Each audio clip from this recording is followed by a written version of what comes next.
Oui, absolument. Donc, je suis Michael Canovas, je suis directeur général adjoint du centre François Baclès, qui est le centre de lutte contre le cancer de Caen, en Normandie.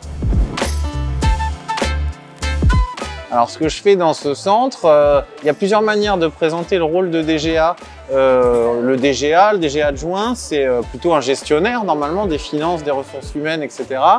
Moi, j'aime bien dire que mon rôle, c'est plutôt de soutenir les professionnels, de soutenir l'activité et en fait, d'être le plus utile possible pour les soins et la recherche et l'enseignement.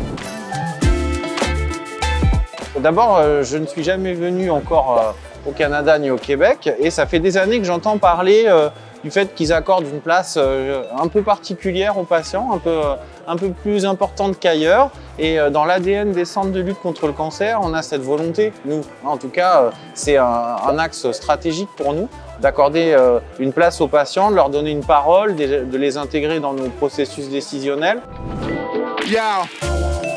C'est un groupe qui est assez hétérogène, étonnamment, et ça c'est quelque chose de très positif, il y a plusieurs fonctions.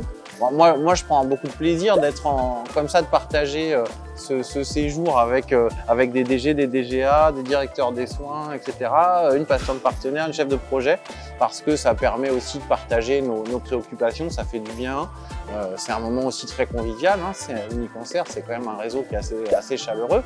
Donc je trouve le groupe à la fois hétérogène dans les missions que chacun réalise, etc., mais il y a une grande homogénéité sur je dirais, l'engagement dans le réseau Unicancer. Ça, c'est très positif.